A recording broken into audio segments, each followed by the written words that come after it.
Welcome to Hood Champion Boxing and Sports. In boxing, you find a way to win or you find a way to lose. AJ paid $200 million as what we could be hearing if Anthony Joshua keeps knocking people out the way he knocked out Francis Ngannou. What happened here, people? That's my question. We know the Saudis have been desperate for a big heavyweight KO. Somebody was supposed to deliver it. Who was that again? Oh, Deontay Wilder, Tuscaloosa, Alabama's finest. Bomb Squad, right? What do you call himself now? Dr. NyQuil or some shit. Anyway, that Dr. NyQuil name suits him perfectly fine because he sure as hell put the audience to sleep running around the goddamn ring, not throwing any punches against Joseph Parker. But that being said, that set the stage for Anthony Joshua, Big Femi, to come in and throw what may have been, in my opinion, one of the most devastating right hands ever thrown in the sport of boxing. Like, what he did, like, I don't know if y'all play baseball or if you guys play cricket, right? I grew up playing cricket and playing baseball. But when you pitch the ball or you bowl the ball, right, there's technique behind it. But when AJ wound up and he let that right hand go, I said, God damn. That's what you want to see. Kill the man in the ring. You know, you don't want him to die, but you understand. When you throw those shots like that, the intention is to kill him. And Anthony Joshua almost killed Francis Ngannou. And when you knock people out like that, that puts butts in seats. That kind of knockout makes people want to travel, especially over to Saudi, and come and see your fights. And I wouldn't be surprised if we see Anthony Joshua in his next fight, right? Because the rumor is it could be Hrgovic. We know Turkey Al-Sheikh, Turkey don't jive Al-Sheikh, is talking about Anthony Joshua facing the winner of Usyk and Fury. But Usyk and Fury, there's a rematch. So I'm sure that whoever loses is going to want to enact the rematch clause. But Anthony Joshua is going to be in the holding pattern. So he's looking to return around June back in the UK. And as the rumor is growing stronger and stronger that Anthony Joshua is going to face Filip Hrgovic. Now, let me pull something up and show you. See, now the thing with Filip Hrgovic, let me show you something. Filip Hrgovic's no joke, man. People need to understand, we're going to find something out about Filip Hrgovic real quick. Let me pull this up. We're going to find something out about AJ real quick, if in fact he's fighting Filip Hrgovic. Let me show you something. Okay? So this is Filip Hrgovic. 17 wins, 14 knockouts, 0 losses. Filip Hrgovic went life and death with Zhilei Zhang, but Filip Hrgovic had lost his dad. He wasn't really training. He didn't want to take the fight, but he did. He was an emotional mess, man, and it was very sad to see him in the ring in that condition, man. And I don't know if I would have had the strength to do it. I know what it's like to lose your father. That shit is, especially if you're very close with your parents. There's no tablet they can give you to help with that goddamn pain. You know what I'm saying?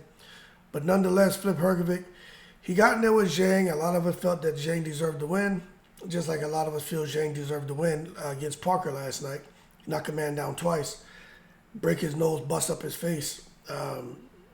It's kind of hard to say Parker deserved to win, but Parker did come back. He boxed, but I think a draw would have been fair. When you knock somebody down twice, I mean, it's like Tyson Fury and Deontay Wilder. I just think it should have been a draw. But anyway, Filip Hrgovic has an 82% KO ratio, 6'6". His reach is, my understanding, is 81 inches. So Joshua's reach, I think, is 84. So his reach is pretty similar to AJ. But for people out there who are thinking that Filip Hrgovic can't fight, Filip Hrgovic can fight. I don't know if you guys know about his accomplishments as an amateur, etc., but he's done a lot. Now, when you look at his past opposition, he fought Zhilei Zhang. That's probably the biggest name on there. Then he fought Dempsey McKean, who was fighting out of Australia. Some people feel Dempsey McKean isn't really that much of a threat to anybody in the heavyweight division.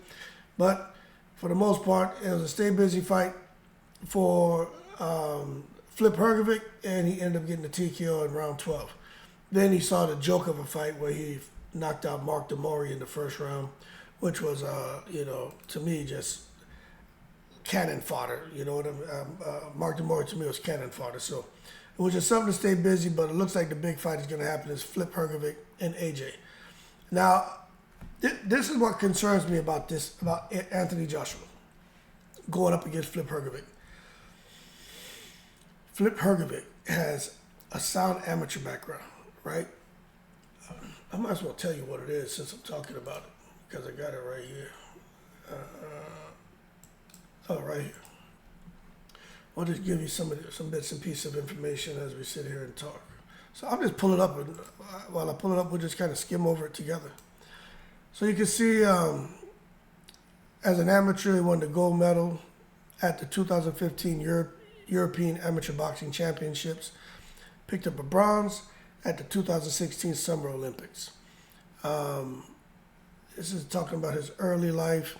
We'll kind of just skim over it. He was overweight as a child. Nickname was Fatty. First sport was basketball at 8. He took up to lose weight. Let's see. He stopped playing basketball due to knee injuries. Started boxing at age 13. So he didn't start boxing until his teenage years, and he just happened to become pretty good at it. But his mind was made up. Here it is right here. As far as a youth, his amateur career, 2010 AIBA Youth World Boxing Championships.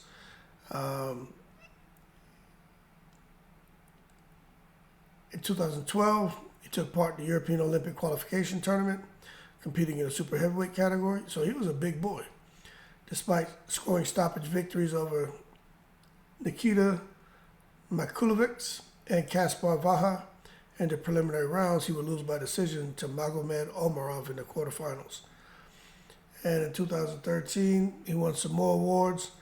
And the bottom line is, when you look at Filip Hrgovic, it just lets you know that he was winning a whole lot as an amateur, even going on to the 2016 Olympic Games, and the last amateur competition he participated in. Let me pull this over a little bit. Was the 2016 Olympics after beating Ali Aaron, forget the name, I'm not butchering these names, by unanimous decision. Hrgovic was scheduled to fight Lanier Pero in the quarterfinals. He beat Pero by TKO, advanced to the semifinals where he fought a rubber match with Tony Yoka. Yoka won the fight by split decision, bringing Hrgovic's overall score against him 1-2 in the amateur competitions. Despite this loss, Hrgovic won a bronze medal. After the Olympics, he was awarded Order of Danica Hrvatska with the face of Franjo Bukar by President of Croatia, Kolinda Grabar Kadarovic, for extraordinary sports success in winning a medal at the Olympics, also for promotion of sports and the reputation of Croatia in the world. So when you look at Filip Hrgovic, this guy has been around not just as a pro, but as an amateur and on that circuit. And having a sound amateur background, that plays, that comes into play big time as a professional. Anthony Joshua has been learning on the job. But the things Anthony Joshua are doing are absolutely amazing. I keep hearing some people describe Anthony Joshua as kind of amateurish. Let me tell you something. I don't think we can say that anymore. The shit that Anthony Joshua does in that ring, things are just instinctive now. Maybe he was learning on the job when he fought Klitschko. Maybe there were some things he had to figure out himself when he went into the fight with Andy Ruiz. But since that Andy Ruiz fight, those 2 losses with Usyk and coming back with 3 wins, 1, 2, 3, 4 wins now, right? I think he worked through a lot of that. And I think where Anthony Joshua is now, it's just going to be hard to beat him. But at the same time, I just think Filip Hrgovic is no joke.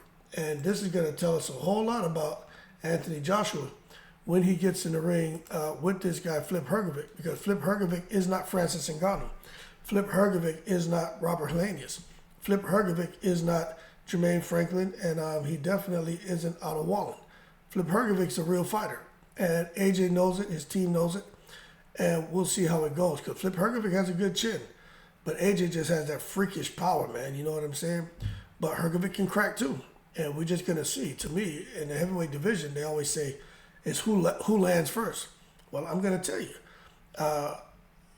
in this fight, that really is probably, let me see. In this fight with AJ and Filip Hrgovic, because does AJ have a good chin? Does Filip Hrgovic have a good chin? If you think they both have good chins, okay, great. Whose chin is better, in your opinion? Because Hrgovic got hit with some bombs by Zhilei Zhang. And you know Zhilei Zhang, man, his hands are the size of goddamn watermelons. He hit you, I don't care how much you like, fruit salad. He hit you with one of them watermelon, Chinese watermelon bing bings. Your ass is in trouble. But I really think it's going to boil down to who has the better chin. Because Hrgovic's going to hit AJ. Hrgovic can fight, man. But AJ's going to hit him too. And what happened with AJ? Hits him with the UK, Nigerian bing bings. What happens to Hrgovic when he get hit with that shit by Anthony Joshua?